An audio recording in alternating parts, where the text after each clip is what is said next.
Everyone, আমি শ্রীতমা আর তোমরা দেখছো আমার হাসিল। আজকে আমি শেয়ার করব ইলিশ মাছের দুটো ট্র্যাডিশনাল রেসিপি। দুটো রেসিপি অনেক পুরনো, কিন্তু টেস্টের দিক থেকে কোনোদিনই পুরনো হবে না। একটা হলো ইলিশের লেজের ভর্তা, আর একটা হলো ইলিশ ভাপা। ইলিশ আমাদের বাঙালিদের একটা ইমোশন, তাই ইলিশ মাছের এই দুটো রেসিপি কিন্তু অবশ্যই ট্রাই করতেই হবে। ইলিশ মাছগুলো ভালো করে ধুয়ে পরিষ্কার করে আমি নুন হলুদ মাখিয়ে বেশ কিছুক্ষণ রেখে দেবো। এবার কড়াইতে দিয়ে দিলাম সর্ষের তেল। ইলিশ মাছ কিন্তু সর্ষের তেল ছাড়া অসম্পূর্ণ, তাই জন্য অবশ্যই রেসিপি সর্ষের তেলেই বানাতে হবে। তেলটা ভালো করে গরম হয়ে গেলে দিয়ে দিলাম 3টে শুকনো লঙ্কা। শুকনো লঙ্কাগুলোকে খুব ভালো করে ভেজে আমি তুলে নিচ্ছি। আমি এখানে 3টে লঙ্কা ব্যবহার করছি, তোমরা অবশ্যই নিজেদের স্বাদ অনুসারে লঙ্কা ব্যবহার করবে। এবার ওই তেলের মধ্যেই ইলিশ মাছের লেজ দুটোকে আমি ভালো করে ভেজে নেব।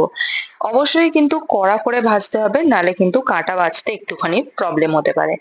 ইলিশ মাছটাকে দিয়ে খুব ভালো করে লাল লাল করে ভেজে নিতে হবে। লেজ দুটো আমি খুব ভালো করে ভেজে নিয়েছি একদম লাল করে। এবার এটাকে আমি তেল থেকে তুলে নিয়ে একটুখানি ঠান্ডা হতে দেবো, নাহলে কিন্তু কাঁটা বাছতে সমস্যা হতে পারে। তাই মাছটাকে ভালো করে একটুখানি ঠান্ডা করে নেব। মাছটা যতক্ষণ ঠান্ডা হচ্ছে ততক্ষণ ভাপার প্রিপারেশনটা করে নিই। আমি এখানে নিয়ে নিয়েছি সর্ষে বাটা। 3 থেকে 4 চামচ সর্ষে একদম মিহি করে পেস্ট করে নিয়েছি। এবার তার মধ্যে দিয়ে দিচ্ছি কাঁচা লঙ্কা পেস্ট। অবশ্যই কিন্তু এটা নিজেদের স্বাদ অনুসারে ব্যবহার করবে। আর আমি এটার মধ্যে মিশিয়ে নিচ্ছি অল্প একটুখানি হলুদ গুঁড়ো, অল্প করে একটুখানি নুন দিয়ে দেবো, আর দিয়ে দেবো বেশ খানিকটা সর্ষের তেল। এই দুটো রেসিপি বানাতে কিন্তু প্রচুর পরিমাণে তেল ব্যবহার করতে হয়। এই তেল, সর্ষের তেলে কিন্তু কিপটেমি করলে রেসিপি দুটোই একদম ভালো হবে না। তাই বেশ খানিকটা সর্ষের তেল আমি এখানে দিয়ে দিলাম। ভালো করে একবার মিশিয়ে নিয়ে মাছের মধ্যে সমস্ত মিশ্রণটাই দিয়ে দেবো। মাছে খুব ভালো করে এটাকে মাখিয়ে নেব। এই মশলাটা মাখিয়ে মাছটা 5-10 মিনিট একটুখানি ম্যারিনেট করে রাখলে খুব ভালো হয়। যেহেতু কাঁচা মাছ ব্যবহার হচ্ছে, তাই মশলাটা খুব ভালোভাবে মাছের ভেতর ঢুকে যায়। এবার মাছগুলোকে আমি একটা টিফিন কৌটোর মধ্যে নিয়ে নিচ্ছি। এই স্টিলের কৌটোটার মধ্যেই আমি ভাপাটা তৈরি করব, সেই জন্য স্টিলের কৌটোর মধ্যে মাছটাকে খুব ভালো করে সাজিয়ে অ্যারেঞ্জ করে নিলাম। এবার ওপর থেকে যে মশলাটা যেটা ছিল সেই মশলাটা সম্পূর্ণ ঢেলে দেবো। আমি আলাদা করে এখানে জল ব্যবহার করছি না, সর্ষে বাটার সময় যেটুকুন জল আমি দিয়েছিলাম সেইটুকু জলই কিন্তু দিচ্ছি। তোমরা অবশ্যই যতটা গ্রেভি রাখতে চাও সেই পরিমাণে জল এখানে ব্যবহার করবে। এবার সম্পূর্ণটাকে একবার এরম ভাবে ভালো করে ঝাঁকিয়ে নেব, যাতে সবকটা মাছে সমানভাবে মশলাটা লেগে যায়। এবার ওপর থেকে দিয়ে দিচ্ছি আরো কিছুটা সর্ষের তেল।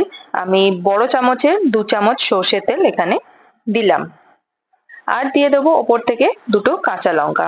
দিয়ে কৌটোটার মুখটা খুব ভালো করে আটকে এটাকে ভাপিয়ে নিতে হবে। আর এটাকে ভাপানোর জন্য আমি কড়াইতে দিয়ে দিচ্ছি খানিকটা জল। জলটাকে ভালো করে আমি গরম করে নেব। আচ্ছা, এখানে কিন্তু জলের এই যে পরিমাণটা সেটা কিন্তু খেয়াল রাখতে হবে, যাতে টিফিন কৌটোর ভেতর জলটা ঢুকে না যায়, সেটা কিন্তু খুব ভালো করে খেয়াল রাখতে হবে। টিফিন কৌটোটা দেওয়ার পর যে মুখের ঢাকনাটার যে লাইনটা যেটা রয়েছে, তার উপর, তার কাছাকাছি কিন্তু জলটা একদমই রাখা যাবে না। আমি আরো একটুখানি জল দিলাম। জলের লেয়ারটা কিন্তু ঢাকনির ওই মুখটা পর্যন্ত যেন না যায়, তাহলে জলটা যখন ফুটবে তাহলে কিন্তু ওই জোড়া মুখটা দিয়ে ভেতরে জল ঢুকে যাবে, আর এই রেসিপির টেস্টটা কিন্তু একদমই বিগড়ে যাবে। 10 থেকে 15 মিনিট ওটা স্টিম হবে, ততক্ষণ আমি লেজের ভর্তাটা বানিয়ে নিই। লেজটা ভালো করে ঠান্ডা করে নিয়ে এইভাবে একটুখানি থেঁতো করে নেব, যাতে কাঁটা ছাড়াতে সুবিধা হয়। এইভাবে থেঁতো করে নিলে মাছের ভিতরের কাঁটাগুলো মাছ থেকে একটুখানি আলাদা হয়ে যায় এবং কাঁটাটা বাছতে একটুখানি সুবিধা হয়।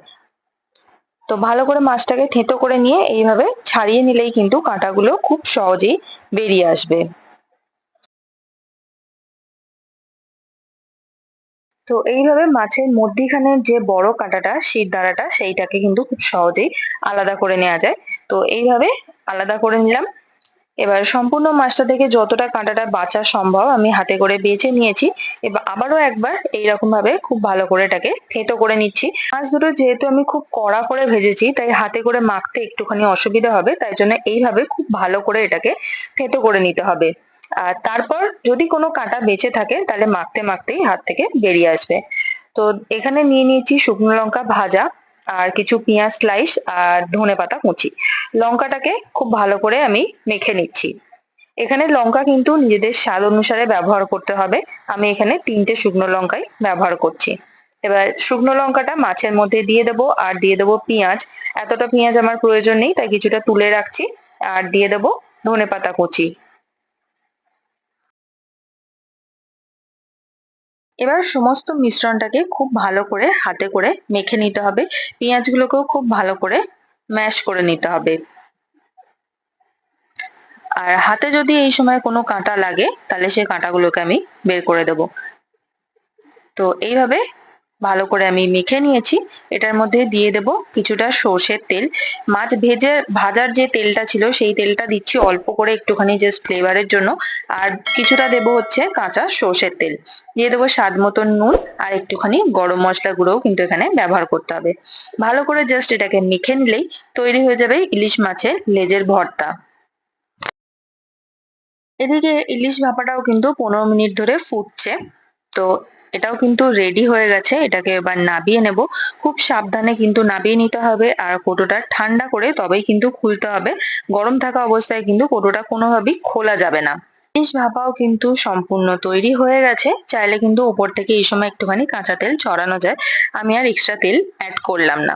এইভাবে আমার তৈরি হয়ে গেছে ইলিশ মাছের দুটো ট্র্যাডিশনাল রেসিপি, ইলিশ মাছের লেজের ভর্তা আর ইলিশ মাছের ভাপা। দুটো রেসিপি এবার গরম গরম ভাতের সাথে আমি সার্ভ করে দেব। তোমাদের যদি আমার এই দুটো রেসিপি ভালো লেগে থাকে তাহলে প্লিজ একটা লাইক করো, শেয়ার করো আর আমার চ্যানেলটাকে সাবস্ক্রাইব করতে ভুলো না এইরকমই আরো অনেক সুন্দর সুন্দর রেসিপির জন্য।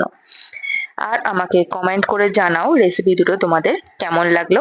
আর যদি কোনো ভুল ত্রুটি হয়ে যায় সেটাও আমাকে কমেন্টে জানাতে পারো। Thanks for watching. দেখা হচ্ছে আগামী রেসিপিতে।